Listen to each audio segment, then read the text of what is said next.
It appears that West Virginia will indeed be bringing in a new offensive scheme in 2023, and in my opinion, it is one that will make Mountaineer Nation feel a sense of nostalgia for some days of old. Let's go.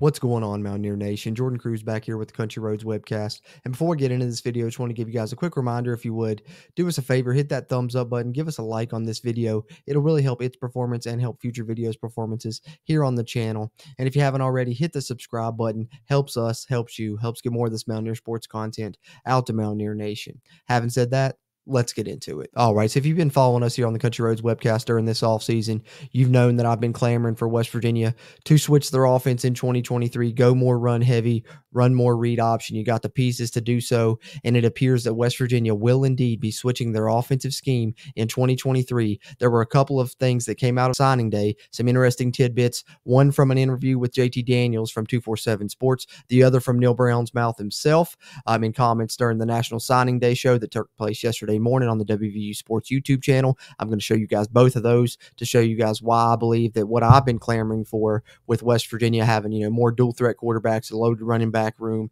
and a good offensive line that's strength is run blocking, to go to more of a run heavy scheme, use some quarterback power, quarterback run game, read option concepts, triple option concepts, and then of course you can still use the air raid concepts in your passing tree and your route combinations. And the way I've referenced it in Coos as well also yesterday, if you called our signing day special over on his channel on Coos' Corner, which you guys check that out if you haven't already, he referenced it as well, that he thinks the offense could be going to look like that 2016 offense with Skylar Howard. And I think that for a reference point, if you guys want to know how this offense may look this season, I think go watch some highlights from those 2016 games, because I think that's kind of what we're heading towards. These comments show that they're definitely going to run the ball more, so you're going to see more quarterback powers, quarterback run game stuff, and more read option for sure, which we've all kind of been clamoring for in recent years, of course. And now West Virginia definitely has the pieces to do so, it appears, with a lot of running backs and dual threat quarterbacks. And also, I think they're bringing in speed. And if you look at that 2016 West Virginia team, they had a really speedy guy on the outside in Shelton Gibson.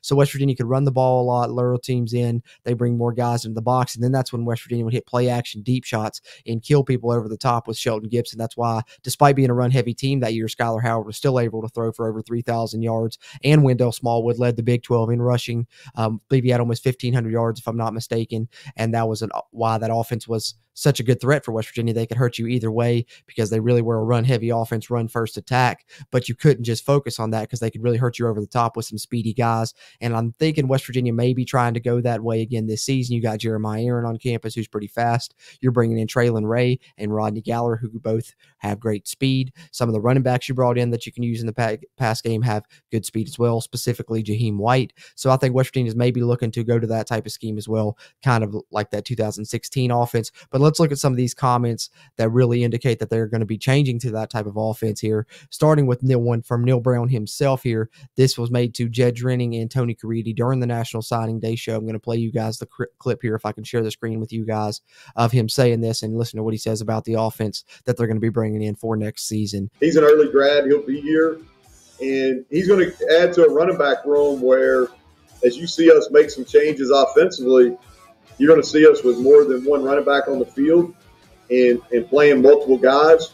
And he's a guy that I think, with his skill set, that we're going to be able to get the ball to and use right away. All right, so as you hear it there from the coach himself, definitely going to be switching to a new offense in 2023. Got a lot of running backs that are really talented. They're trying to bring in some more tight ends. They've got a lot of offers out to tight ends in the portal. They have some young tight ends in the program already, so I think we're talking probably multiple tight end sets. And I think we saw glimpses of it towards the end of this season when we saw Garrett Green take over for JT Daniels, and of course Nico Marchiol as well, as those two are going to battle for the job. Neal Brown mentioned they're not bringing in a transfer anymore. They've got the quarterbacks they want. They're going to let those guys fight it out. Garrett Green and Nico Marchiol, who both can run. But I think you saw glimpses of it towards the end of this season, what the offense may look like a little bit, but I think even more so because, they could maybe do some things throughout the season, but they couldn't put in everything that they wanted to like they can now that they have a full off season. So I think it's going to be a completely different look in 2023. Like I said, go look at some of that 2016 highlights. I think it'll be something kind of akin to that. Obviously not the same. Neal Brown and Dana Holgorsen completely different, but I think, Neal Brown spoke to even, you got to make your offense fit the pieces that you have, and those are the pieces that West Virginia has. And I think even this season they started to realize that towards the latter portion of the season, and that's why they kind of tried to transition that way a little bit. And you saw it help them win games against, the two Oklahoma schools there in the late season. So I'm excited to see what can happen moving forward. But just for further proof that this is what's going to be happening, we're going to be seeing a new West Virginia offensive attack in 2023 that leans more run heavy, that runs more read option, that's kind of almost a marriage of a spread option type offense that you've seen under Rich Rodriguez with kind of the air raid principles that you've seen under Dana Holgorsen and Neal Brown, which, is something I'm very excited about. I'll talk more about that in a minute, but I just want to give you guys further evidence that points to this because, I've been wanting to talk about this and make a video about wanting this for a while, but now that it seems concrete that it's actually going that way, even though we don't know who's going to be the offensive coordinator, but in my opinion, I'm expecting Neal Brown to be calling the plays. I'm hoping to see Chad Scott get a promotion, but we'll see what happens there. West Virginia, Graham Harrell has left. I believe Tony Washington's on the way out, though that's not official yet. Neal Brown did mention, though, 2 staff changes coming up, so I think that that's on the way as well. But West Virginia will hire 2 offensive assistants nonetheless. But either way, it seems like they already know which way they're going with the offense, so they're going to hire people that really fit this mold that they need to help run this offense. So I'm going to be interested to see what those hires are. But here we are, further evidence, this coming from JT Daniels himself in an interview he did with Ear Sports yesterday over on the West Virginia 247 sports site, talking about kind of the end of the season. And the interesting comment I'm going to show you guys come towards the latter portion of that interview, talking about West Virginia's plans and kind of why he's leaving West Virginia, surprisingly. Let me show you guys this. All right, so here's the comments that stood out in regards to the offense and how it changed in the latter portion of the season, like I said, and what we saw. And then, of course, later on, he talks about moving in an even more different direction for 2023. But let me show you guys here. Okay, Daniels was replaced before halftime of the home game against Oklahoma, and Garrett Green led WVU to the program's first win over the Sooners since joining the Big 12. Green started the final 2 games as the Mountaineers lost to Kansas State and beat Oklahoma State. Daniels acknowledged the move to an offense for Green and his running was not my strong suit and fit more for Garrett, but said he was committed to preparing Green and Nico Marchiol, players who started the season as backup and then became his friends. So there's one comment. Of course, that's what we saw already when Garrett took over the offense, kind of changing a little bit. But then down here, which was interesting to me, this kind of hints at the fact that JT Daniels didn't really choose to leave on his own. More or less, he was kind of suggested that it may be a good decision for him to do so here by his comments down at the bottom. And it sounds that the reasoning for that being is, of course, the transitioning of the offense to more of that type of attack. As he says here, "I'm not sure what I'm allowed to say, but I definitely would have loved to be here," said Daniels, who was in Morgantown for the time being. "I really like Morgantown. I think WVU has the best strength and conditioning staff you could possibly find. They just wanted to go in a different direction." So that's the standout comment right there. They just wanted to go in a different direction. "There's no ill will or anything close to that. It just made the most sense to go somewhere else." And I think he means for him and for WVU, obviously, with their offense that they're going to be running. So there you have it, guys. The proof's in the pudding.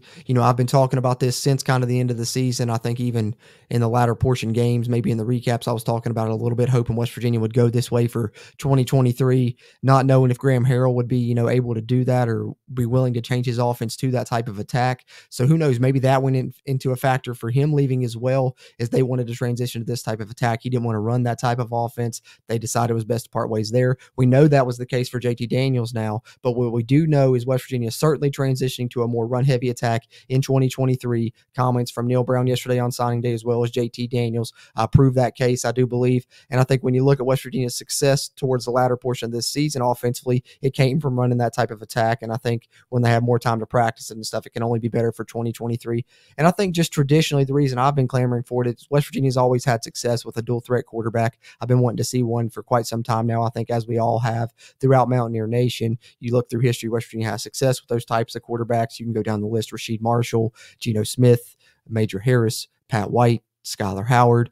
Will Greer was even mobile to some extent as well. But and then I think when you look at Neal Brown during his tenure as well, West Virginia is 18-4 when they run for over 100 yards as a team. And I think during the first 3 years of his career, it was a struggle for West Virginia to be able to reach that 100-yard plateau. This season, we saw them do it quite frequently. Definitely was the strength of the team, and I think that will continue to be the case even more so next season. Now that you got dual threat quarterbacks, you still have virtually the same offensive line coming back. You're hopefully bringing in some talented tight ends in the transfer portal. We'll see what happens there. But West Virginia has a slew of good running backs. They just brought in 2 great ones on signing day, and they already have 4 good ones in the room 2 of those being freshmen this past season in Donaldson and Anderson, Justin Johnson, Tony Mathis, Jaheim White, and DJ Oliver. So West Virginia's slew of running backs, going to be an awesome attack for West Virginia to run. And I think, Neal Brown is also undefeated as a coach, I believe, at West Virginia and Troy when his teams run for over 200 yards in a game. So I think for a lot of reasons, this makes the most sense for West Virginia. And I'm super excited to see what it looks like and what success West Virginia can have with it. But I think seeing this type of attack really benefits West Virginia. Just having this style of play really fits our culture as a program. I think we've all always felt that way. We want to run the ball more. And I think we're finally going to see it in 2023. Who knows how successful it'll be? That story's yet to be told, but I want to know, what are your guys' thoughts on this transition for West Virginia? Are you excited about it? Do you think it will lead to success? And do you agree with me that the offense will kind of look maybe similar to that 2016 offense, or do you think they have something different up their sleeve? Anything you want to let us know there, comment down below. We really appreciate the interactions as we continue to try and grow the Country Roads Webcast community throughout Mountaineer Nation. One more time before you head out, drop us a like if you haven't already. It really does help, with the YouTube algorithm and things like that. Helps the channel a lot. And if you haven't already, hit that subscribe button. Helps us, helps get more of this Mountaineer sports content out to Mountaineer Nation. As always, I'm Jordan Cruz, and until next time, let's go Mountaineers.